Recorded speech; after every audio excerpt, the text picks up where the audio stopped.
You want to obtain the best image possible using the Sony ZV-E10 Kit Lens. But we all know that the kit lens is not the most performant in the world. You can shoot great videos, obtaining perfect results, but you need to be aware of a few aspects. I have been using the Sony ZV-E10 since it was released. I use it every day and I have made a huge number of tutorials about it. But many creators are not ready yet to invest in a fast, more professional lens. So follow these 3 steps to obtain the best results using the kit lens. And I will show you the best, easiest, revolutionary way to use the kit lens and the Elgato prompter. By the way, this entire video is shot with the Sony ZV-E10 Mark I and the kit lens. Step number 1. Reach the right exposure with less noise. Even if you have the Mark I kit lens that comes with the ZV-E10 Mark I or the Mark II kit lens that comes with the ZV-E10 Mark II, everything is the same. Use all the light you have. On the kit lens, we see 2 numbers, f3.5-f5.6. This means when we shoot wide at 16mm, the minimum aperture will be 3.5, and when we zoom in, we can't go lower than 5.6. When this number is higher, the image will get darker. When we zoom out and reach 3.5, it will get brighter. More professional lenses can go lower at f2.8 or even f1.4, but the kit lens has a minimum aperture of f3.5. For talking head videos, the first thing to do is to find a spot to be able to use the lens at 16mm to shoot at f3.5. To have the image as clear as possible, we need a sufficient amount of light to keep the ISO value as low as possible. I shoot now at 24 fps, shutter speed 1/50, f3.5. First, I turn on Zebra.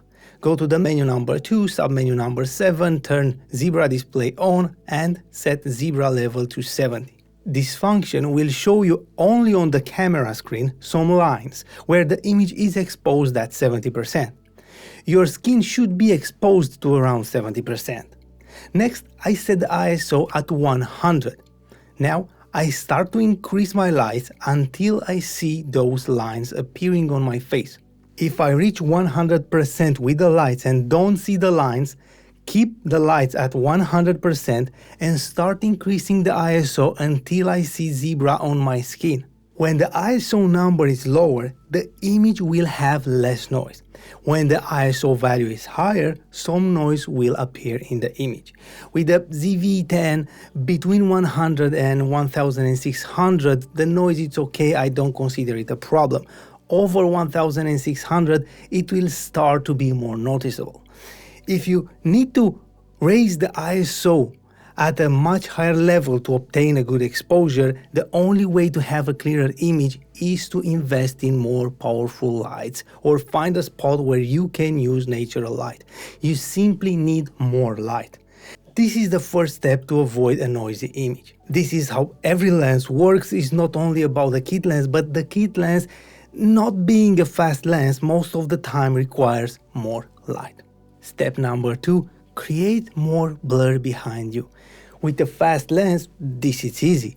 Set the lens at f1.4 as an example and voila, the blur looks excellent. With the kit lens, we can't go lower than f3.5. At f1.4, the depth of field is tighter. Seeing it from above, this is how it looks. What's in the green zone, it's in focus. What's out of it, it's out of focus, blur.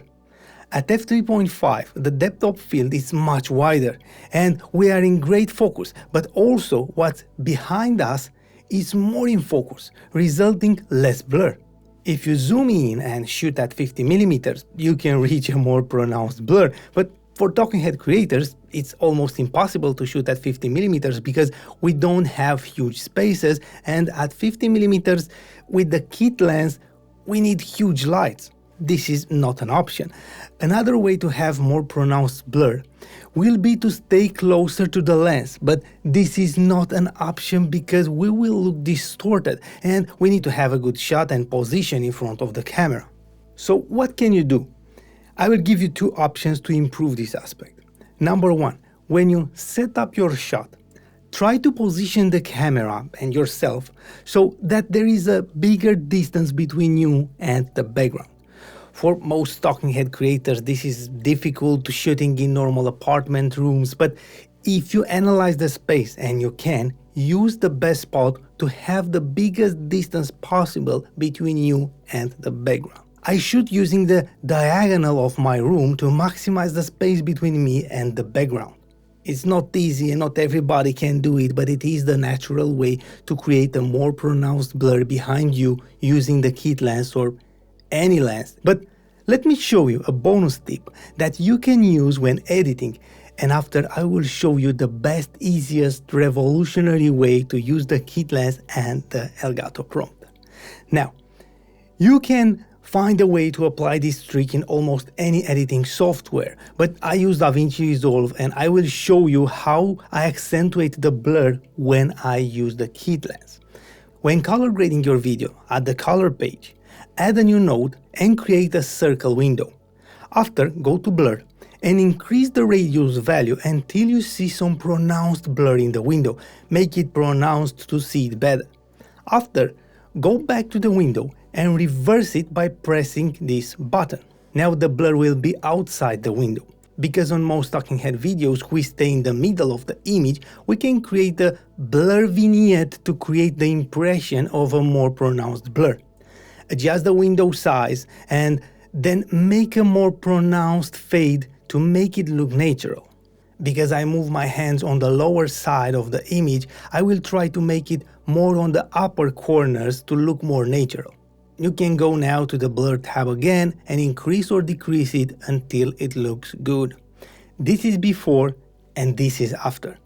To make it look good, credible, use a small amount of blur and avoid any space where your hands are.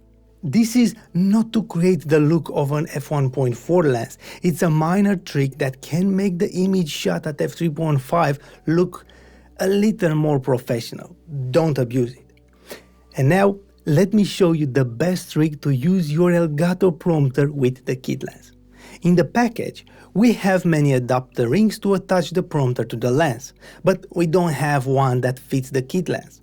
Also, because the lens is motorized, it's not recommended to add weight in front of it. Do this. Take the smallest adapter ring, which will be the 49mm, and attach it to the prompter. Now, use a simple small magic arm from SmallRig and attach it to the prompter.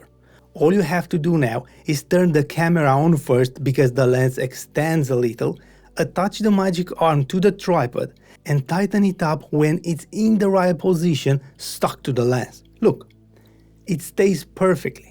And now I have the Elgato prompter perfectly attached to the kit lens in the easiest way possible. Also, if you want to take the camera off the tripod, it's this easy. The small magic arm costs around $19. I will add an affiliate link in the description for the small magic arm and links for all the equipment that I use to shoot my videos. If you click on my links, you're not going to pay anything extra, but I will earn a small commission and this will help me get sponsors away from this channel and create more valuable content for you. Thank you. I find it the easiest way to use the Elgato prompter and the kit lens. Use powerful enough lights to have the ISO value lower and the exposure right. Position yourself to have a larger distance between you and the background, apply a soft amount of blur when editing, and attach the Elgato prompter in the most convenient way possible. Your videos using the kit lens will improve significantly. But you can apply all these tricks for nothing if you don't know the most important aspects of setting up your shot, your shooting space, and your lights. And for this, I will give you a dedicated video where you will learn how to position the camera better, how to position and set your lights, and many more tricks that will improve your videos instantly. Watch it and transform your next video starting from now.